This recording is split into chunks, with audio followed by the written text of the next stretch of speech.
팩트체크문성부 트루맨 시간이 돌아왔습니다. 오늘도 팩트체크 전문 미디어 뉴스톱의 김준일 대표, 한겨레신문 김한 기자 나왔습니다. 어서 오십시오. 안녕하십니까. 네, 안녕하세요. 자, 북미 정상회담이 하루 앞으로 다가왔고요. 오늘 김정은 위원장이 하노이에 또 도착을 했습니다. 트럼프 대통령은 아직 도착 안 했죠. 오늘 밤에 도착할 예정이라고 하고요. 두 정상이 도착하는 날인 만큼 취재 열기도 뜨겁고요. 남북 정상회담이나 북미 정상회담 같은 빅 이슈 같은 거는 기자들도 당연히 탐나는 취재일 것 같고, 오늘 YTN에서 계속 나왔던 화면이 아마 그 중국에서 김정은 위원장이 잠깐 쉬는 기차에서 내려서 그게 아마 그 일본 방송국에서 찍은 것 같아요. 네. 다들 뭐 그런 거 한번 바랄 것 같은데, 그렇죠? 네, 기자들한테도. 동선을 뭐 지금 다 마크를 하고 있다고 해도 과언이 아닌데 워낙에 뭐 보안으로 진행이 되기 때문에 오늘 뭐 여러 언론사들이 뭐 기차가 지나가는 길 이런 것도 다 뉴스가 지금 되고 있는 상황이니까 김정은 위원장이 쉬고 있는 장면을 잡는 거는 뭐 거기 현장 취재를 하고 있는 기자 입장에서는 엄청난 현장 분위기상으로는 뭐 엄청난 특종을 했다 이렇게 생각을 할 수 있는 거리죠. 그만큼 뭐 취재 열기가 지금 뭐 엄청난 상황입니다. 한겨레도 파견했습니까? 하노이? 네, 뭐 가고 있고 워싱턴 특파원이랑 뭐 주변 해외 특파원들이랑 가 있습니다.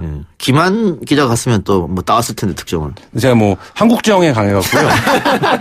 한국에서만 터집니까? 베트남에서는 뭐 어떻게 될지 모르겠습니다. 그래요. 자, 한국 기자들의 과잉 취재도 항상 문제가 되곤 했었는데, 그 이번에도 취재하지 마라, 카메라 들어오면 안 된다 라고 하는데 굳이 들어가서 핸드폰 카메라로 찍어왔다 뭐 이렇게 얘기하더라고요. 근데 그게 어쩔 수 없어요. 이런 현장에 나가면 위에서 뭔가 얘기가 되는 거, 또 그림을 가져오라고 하기 때문에 그리고 이제 당연히 이제 그거를 찍으면 안 된다라고 얘기를 하더라도 이게 왜 공인들이 하는 공식 석상 혹은 뭐 공식적인 일인데 왜 취재를 못하냐 이런 생각들이 이제 일어나기 때문에 좀 어쩔 수 없이 그 경쟁을 워낙 치열하게 하는 현장이다 보니까 과잉 취재를 뭐 시키던 시키지 않던 할 수밖에 없는 그런 상황이 되죠. 저쪽에서 하면 땄는데 너는 왜 못 따냐 뭐 이런 압박도 있겠네요. 뭐 난리 나죠. 그게 가장 스트레스죠. 사실 이게 이런 취재가 사실은 그 본인에게는 의미가 있긴 하지만 스트레스를 매우 많이 받는 거거든요. 왜냐면은 본전이에요. 웬만해서는. 그러니까 본인 한 명만 튈 수가 없는 이거 취재라서 만에 하나 특종을 하면은 대영광이고 뭐 가문의 영광이지만은 웬만하면은 욕을 먹는 수가 많아서 스트레스를 많이 받습니다, 기자들이. 김준일 대표도 기자 출신이잖아요. 예. 그런 스트레스 때문에 관뒀다고. 예, 맞습니다. 어떻게 그런 고급 정보를. 예. 특히 이런 현장에서는 사진 기자들 스트레스가 사실 엄청나요. 그러니까 말씀하신 대로, 이른바 이제 기자들 사이에서는 팬 기자라고 부르는데, 팬 기자가 할 수 있는 일은 사실 어느 정도 정해져 있습니다. 그러니까 말씀하신 대로 기본을 하는 거예요. 해야 되는 일들을 하는 건데, 사진 기자들은 그거에 비해서는 조금 더 폭이 넓고, 경우에 따라서는 뭐, 엄청난 사진을 찍을 수도 있는, 활약을 할 수도 있는, 운이 찾아올 수도 있거든요. 그렇기 때문에 사실 뭐, 사진 기자들이 자리 배치하는 거, 동선 어떻게 움직이고 누가 커버를 하느냐, 뭐 이런 부분들이 사실 스트레스와 경쟁이 엄청 치열하죠. 그리고 제일 이제 뻗치기라고 보통 이제 언론계 은어로 쓰는데, 계속 밖에서 이제 그 뭐 숙소 같은 데서, 숙소를 바라보면서 카메라 들고 있다가 숙소 창문에 얼굴 한번 비친다든지 뭐 담배라도 피러 뭐 이렇게 나온다 그러면은 그거를 누구는 잡고 누구는 못 잡는 거에 따라서 엄청난 욕을 회사에서 욕을 먹고 뭐 이런 스트레스를 받죠.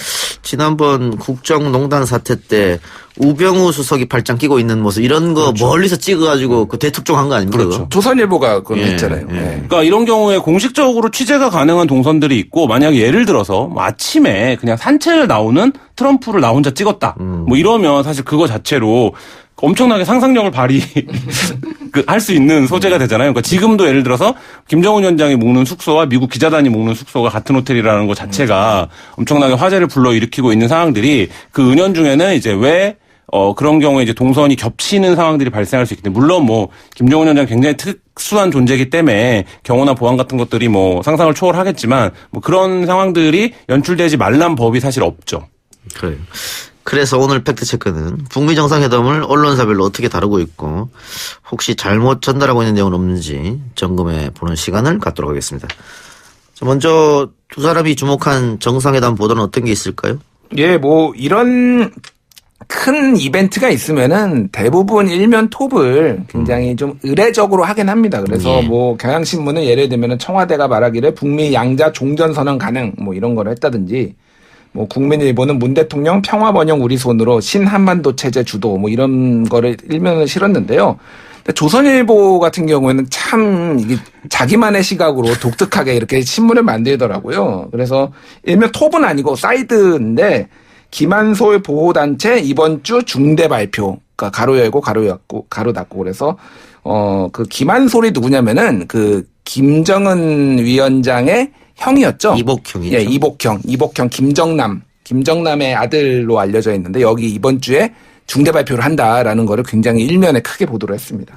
조선일보의 오늘 일면은 여러 가지 생각이 들게 했는데요. 저는 아침에 보고 깜짝 놀랐는데 이제 기자들 아침에 나오면 그 다른 신분들이 어떻게 보도했나를 보는데 오늘 일면은 의도가 사실 명백한 일면이죠. 그러니까 원래 일면 지금 헤드라인 기사는 20대에 관련된 문제에 대한 기획 기사를 썼는데 사실 이제 언론사의 시스템과 메커니즘상 지금 같은 국면에서 그런 기획을 한다는 것 자체가 이 뉴스에 대한 취재를 일정 정도 방기하는 거예요. 그러니까 예를 들면 지금 거의 모든 보도국 편집국들이 그 취재에 올인을 하고 있는 상태. 어떻게 하면 그 북미 정상회담을 입체적으로 보여줄 수 있느냐가 고민인데, 근데 이제 그거를 방기하고 기획기사, 자신들이 실은, 한 기획기사를 실었다는 것 자체가 이번 이슈를 바라보는 조선일보의 어떤 태도, 스탠스를 보여주는 거고요. 거기에 말씀하신 대로, 북한 관련된 이슈에서 김정은 위원장이 아니라 다른 이슈 선택을 함으로써 이 상황 자체를 좀, 왜곡하고 있는 뭐 이런 의도가 되게 명백한 편집과 기사 구성이었습니다. 예. 그 기획 기사가 있다고 하더라도 사실은 오늘 같은 날은 주요 의제라는 게 있기 때문에 그렇죠. 일면에는 일단은 이런 얘기를 하고 난 후에 뭐 일면에 아주 작은 박스 안에 쓰고 2, 3면에 이어집니다 이렇게 할 수도 있는데 일면에 크게 김한솔 보호단체 이번 주 중대 발표라고 했다고 하면 조선일보가 뭔가 의도가 있다, 다른 의도가 있다 이렇게 이제 보여지기는 합니다. 자, 그럼 이번 주 중대 발표 김한솔 보호단체 천리마 민방위.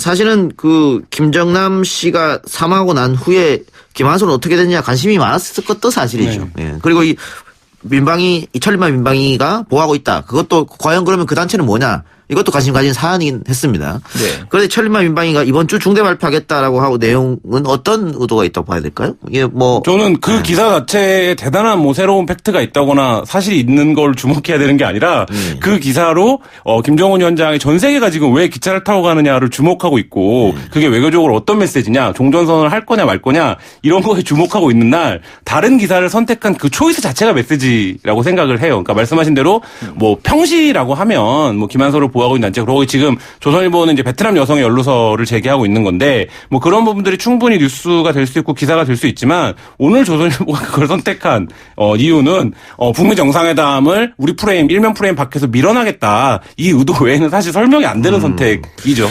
그러니까 어제도 그 김정남 암살 연루 베트남 여성 고향집 가보니 친척들 면회조차 못 갔다 후환이 두려워서라는 기사를 실었고 조선일보가. 예. 오늘도 시속 67km 느릿느릿 김정은 열차에 중국인들 부글부글 이런 제목 기사를 또 실었단 말이죠. 일단 이게 부정적인 이미지를 이제 뭐 만들려고 하는 거고 그 중국 쪽에서 이제 그 트위터죠. 웨이보라는 데서 이제 불만들이 터져 나왔다고 합니다. 그래서 왜 이렇게 천천히 가냐. 그래서 통행 금지를 시키니까 불편하다. 왜 늦은 밤에 통제를 해서 집에도 못 가게 하느냐라는 것들이 이제 글들이 나왔는데 재밌는 거는 이런 글들이 보도된 이후에 대부분 사라졌다고 합니다. 그래서 중국 당국이 이거를 통제를 한 건지 아니면은 누군가가 이거를 의도적으로 쓴 다음에 없앤 건지 그거는 모르겠는데 이런 불만들이 뭐 웨이보에서 나왔던 거는 사실이고요.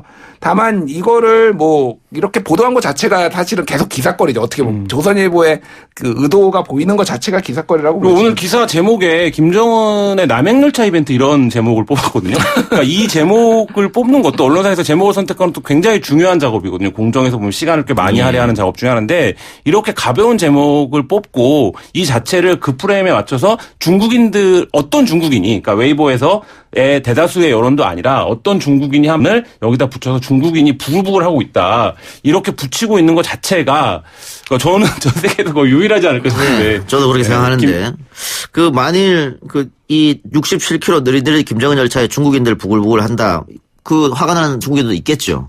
그러면 같은 논리면 오늘 김정은 위원장이 베트남에 도착해서 하노이까지 한 3시간 걸렸단 말이에요. 자동차로. 네. 다 도로를 통제했거든요. 그럼 베트남 국민들 부글부글 또 해야 된단 말이죠. 그렇죠. 그러니까 이게 이런 식의 보도 가치가 있느냐 하는 문제잖아요. 그렇죠. 그리고 저는 이 기사의 의도는 지금 어쨌든 김정은 위원장이 철도를 택한 이유가 남북 철도를 연결하고 경협을 하고 이런 부분에서 이제 철도의 중요성을 강조하는 부분들이 있다라고 이제 해석들이 되고 있는데 굳이 이제 67km 느릿느릿을 넣었다라는 거죠. 그러니까 사실 이게 어떤 아까 남양열차 이벤트라는 말씀도 제가 드렸지만 보여주기에 불과하다. 이런 것들을 은연중에 강조하기 위해서 또 아주 정교하게 제목을 시속까지 넣어서 뽑은 거죠. 예. 그 일주일 전에 미국에 다녀온 정의당 김종대 의원이 했던 말, 낸시 펠로미 하원 의장이 북한이 말하는 건 비핵화가 아니라 남한의 비무장하다. 이 발언도 가짜뉴스라고요? 예, 이제 그거는 김종대 의원이 본인의 페이스북에 이제 이게 가짜 뉴스라고 본인이 이제 얘기를 한 거고요. 이게 좀 설명을 드리면은 일주일 전에 이제 문희상 국회의장하고 5당 그 원내대표인가요? 그 5분 여당 지도부가 여야 지도부가 이제 그 미국에 가서 낸시 펠로시 그 미 하원의장을 만나서 북미 관계에 대해서 북미 남북 관계에 대해서 얘기를 했어요. 근데 아시다시피 그 민주당 쪽에서는 굉장히 이거에 대해서 좀 불안한 시선 그리고 불신의 시선을 거두지 않고 있습니다. 북한에 대해서. 예. 그래서 거기에서 이게 언론 보도가 이후에 한국에서 나왔던 게 뭐냐면은 북한이 말하는 건 비핵화가 아니라 남한의 비무장화다라는 말을 낸시 펠로시가 했다라는 그 보도가 나왔어요. 그래서 북한의 의도에 말려들면 안 된다라는 식으로 이제 언론 보도가 나왔는데 김종대 의원이 지적을 한 건 뭐냐면은 낸시 펠로시 의장이 이런 얘기를 한 적이 없다라는 거예요. 정확하게는 뭐냐면은 나는 북한을 믿지 않는다. 북한의 진짜 의도는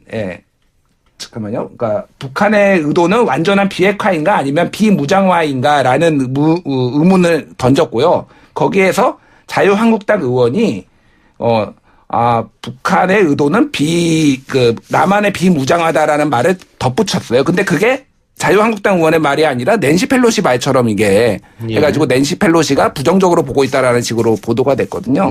그래서 어찌됐든 이런 식으로 계속 끊임없이 좀 부정적인 시각을 좀 말을 약간 비틀고 왜곡해서라도 부정적인 시각을 끊임없이 재생산하려는 그런 언론들이 좀 있는 것 같다. 그 세력과 정치 세력과 언론이 있는 것 같다라고 김종대 의원이 지적을 한 것이죠. 예. 이게 북한과 관련해서 이 북미 정상회담을 태클을 걸려고 하는 미국 내 어떤 언론들, 그다음에 이제 시각들, 가짜뉴스들이 있고, 근데 이제 한국에는 이거에 호응하는 게 조선일보가 계속 조선일보 말씀을 드려야 되는데, 근데 이제 조선일보에서 보도를 이 각도에서 하고 있는데, 조선일보가 어제 오늘 쓴 기사들의 제목을 읽어드리면, 미 전문가들 북보다 트럼프가 더 예측하기 어렵다. 이것도 미국 내에 이런 그러니까 북미 정상회담에 태클을 걸고자 하는 전문가들의 발언을 만 인용한 형태의 뉴스였고, 그다음에 이런 것들을 지금 조선일보가 열심히 쓰고 있죠.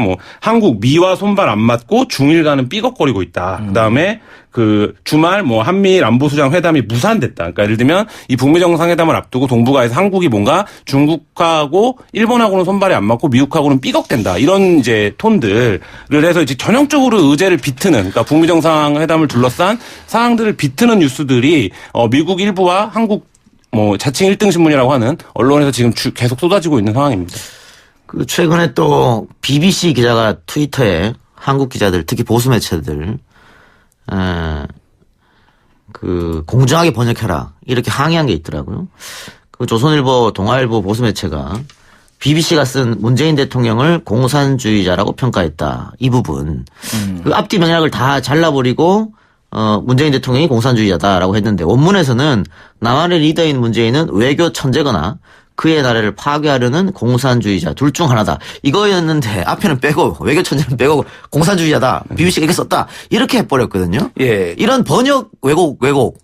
이 과거에는 번역 왜곡을 해도 우리 국민들이 외신 직접 볼 일이 없으니까. 그런데 요즘은 이게 다 팩트 체크가 네티즌 인터넷으로 다 된단 말이죠. 그렇죠. 그러니까 최근에 무슨 일이 있었냐면은 월스트리트저널이 이제 보도를 했는데 북한에서 대거 숙청이 벌어졌다라는 게 한 일주일 전쯤에 보도가 됐어요. 그래서 대북, 대남 대화를 하는 거에 반대파들을 숙청을 했다라는 보도가 나왔어요. 그래서 그거를 또 보수 언론들에서 특히 많이 이제 인용 보도를 했거든요. 예. 근데 이게 출처가 어떻게 되는 거냐면은 월스트리트저널은 누구가 이게 출처였냐면은 북한 전략센터라는 한국의 시민 사회단체였어요. 근데 이제 북한 이 전략센터라는 데는 그 강철한 전 조선일보 기자가 대표예요. 그리고 대한애국당하고 같이 세미나도 하고 이를테면 약간의 그 거의 극우적 시각을 가지고 있는 보수적인 그 단체고 여기에서 자신들이 북한 북한 탈북자들과 인터뷰를 해서 이런 숙청된 사실을 그러니까 발견했다라고